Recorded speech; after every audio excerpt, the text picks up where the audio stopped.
아가 노래들의 노래 15번째 꽃이 망울 졌는지 우리 보아요. 아가 7장 13절. 안석은 실비아 수녀. 어느새 다시 봄이 오고 있습니다. 들로 나가 밖에서 밤을 지내자고 부르는 여인의 목소리에 귀를 기울일 계절입니다. 지난달에 읽은 것은 아가 7장 2절부터 11절까지의 여인에 대한 묘사와 그에 대한 응답이었습니다. 연인이 자기 애인에게 오 사랑 환희의 여인이여 라고 환성을 올렸을 때 사랑이라고 불렸던 그 여인은 자신이 나의 연인에게 곧바로 흘러가는 포도주이고 내 연인의 것이라고 화답했습니다. 술이 익어가듯 사랑도 익어갑니다. 제가 썼던 표현으로 사랑할 수 있는 가능성 덩어리인 여인에게서 그 가능성이 실현될 때가 가까웠습니다. 이제는 두려움이 없습니다. 여인은 자신을 온전히 연인에게 부어줄 순간을 기다리고 있습니다. 7장 12절부터 14절까지에서는 사랑을 나누기 위해 들로 나가자고 연인을 부르고 8장 1절부터 4절에서는 어머니의 집에서 사랑이 완성되기를 갈망합니다. 우리 함께 들로 나가요. 7장 12절. 오셔요. 나의 연인이여 우리 함께 들로 나가요 라고 말하는 이는 여인입니다. 얼마나 오랫동안 망설였는지요. 그대의 모습을 보게 해주오 라고 간절히 불러도 바위 틈에 몸을 숨기려고만 하던 때와 얼마나 달라졌는지요. 다시 한번 상기할 점은 그러한 변화를 가능케 하는 것이 연인의 경탄이었다는 사실입니다. 연인은 자신이 얼마나 사랑스러운지 얼마나 고귀하고 소중한지 알았을 때에 그 귀한 자신을 누군가에게 주려고 합니다. 여인은 들로 나가자고 시골에서 밤을 지내자고 초대합니다. 1장 17절에서 우리 집 들보는 향백나무라고 말했을 때나 2장에서 장마가 걷혔으니 밖으로 나오라고 부르던 때와 마찬가지로 들과 시골은 인간의 간섭이 없는 자연의 장소를 의미합니다. 도시에는 야경꾼이 있었고 오빠들도 여인을 가로막았습니다. 사랑이 인간의 본성이라면, 사랑이 자연에 속한 것이라면 들은 그 사랑을 마음껏 펼칠 수 있는 장소입니다. 그렇지만 아직도 살필 것이 있습니다. 포도나무 꽃이 피었는지, 꽃망울이 열렸는지, 석류나무 꽃이 망울졌는지 우리 보아요. 7장 13절. 여기서 다시 절묘한 변화가 나타납니다. 포도나무 꽃이 핀다는 말에 두 가지 의미가 있기 때문입니다.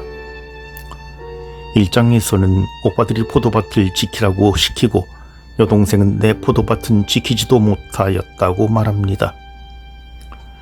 그때의 포도밭은 처음에는 자연적 의미의 포도밭을 뜻했지만 나중에는 여인의 몸을 상징하는 것이 되었습니다.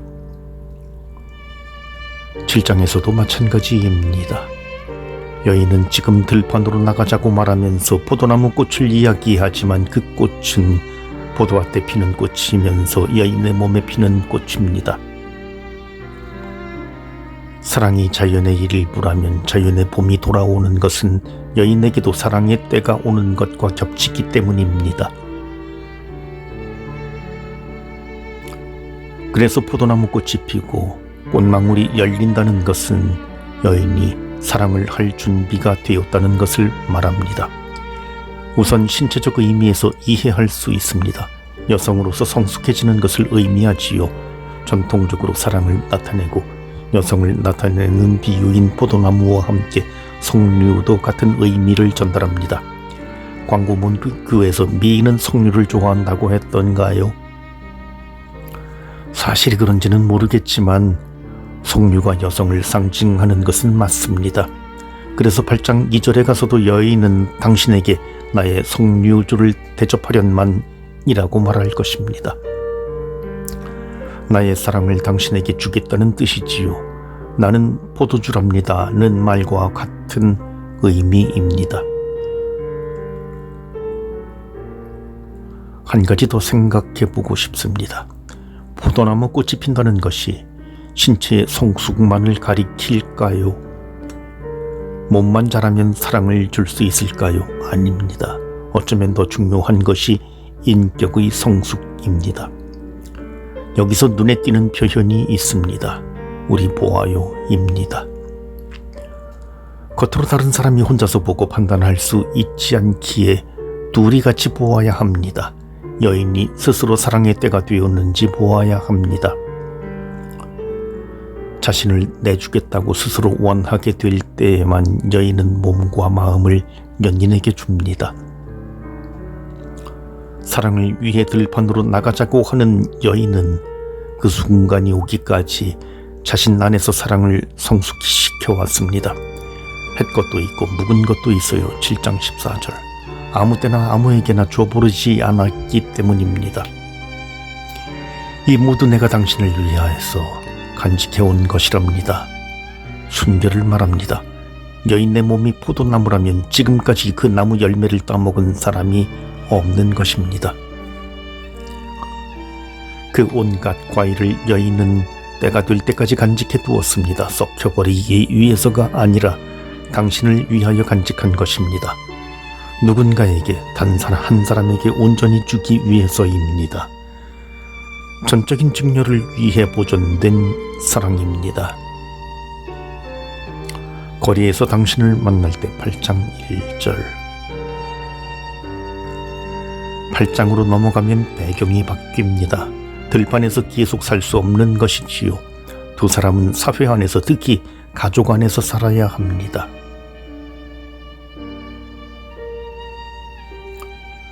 도시에는 사람들의 이목이 있습니다. 관습이 있습니다. 하물며 현대도 아닌 고대 사회에서 연인들이 길거리에서 입을 맞출 수는 없습니다.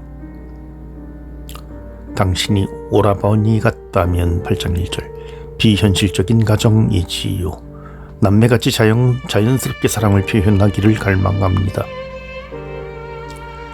현실적으로 그렇게 드러내놓고 사랑을 보여줄 수 없기에 여인은 지금 이 말로서 자신의 속마음을 다 표현하고 말았습니다. 다음 구절은 어렵습니다. 일단 번역부터 쉽지 않습니다. 나를 가르치시는 내 어머니의 집으로 라고 되어 있는데 본문에서는 나를 가르치는 사람이 누구인지 밝히기가 어렵습니다. 히브리어 마소라 본문에서는 당신도 될 수 있고 내 어머니도 될 수 있습니다. 70인역은 아예 나를 낳으신 어머니로 되어 있고 대중 라틴말 성경은 당신이 나를 가르칠 텐데로 되어 있습니다. 가르치는 사람이 어머니일 경우와 연인일 경우 각각 의미가 다릅니다. 먼저 그 장소가 내 어머니의 집이라는 것을 고려한다면 이는 남녀의 사랑이 들판에서 끝나지 않고 가족 안으로 들어온다는 것을 보여줍니다. 어머니의 집은 어머니가 나를 잉태하고 낳은 집입니다. 아가에는 누구의 아버지도 등장하지 않기에 가족의 역사에는 사랑하고 잉태하고 출산했던 어머니들을 통해 이루어지는 것으로 묘사됩니다. 당신 어머니가 당신을 잉태하셨답니다. 8장 5절. 어머니의 집이 이러한 의미를 갖기 때문에 나를 가르치시는 내 어머니는 사랑을 가르치는 어머니를 뜻합니다. 사랑의 역사를 이어가도록 어머니가 딸에게 가르치고 자연에 속삭하는 사랑이 가족이라는 사회 안으로 들어올 수 있도록 자리를 마련해 줍니다. 한편 가르치다의 주어가 연인이라고 하면 나는 내 어머니의 집으로 당신을 이끌어 데려가고 당신은 나를 가르치련만으로 번역할 수 있습니다. 여기서도 역시 사랑을 가르친다는 뜻입니다. 여인은 그것을 갈망합니다. 그러나 아직 실현되지는 않았습니다. 당신이 오라버니 같다면 이라는 전제 조건이 갖추어지지 않았기 때문입니다. 본래 같은 가족이 아니었던 남녀가 남매와 같이 가족 안에서 받아들여질 때 그들의 사랑은 완성되고 여인은 나의 성류주를 연인에게 줄 수 있게 됩니다.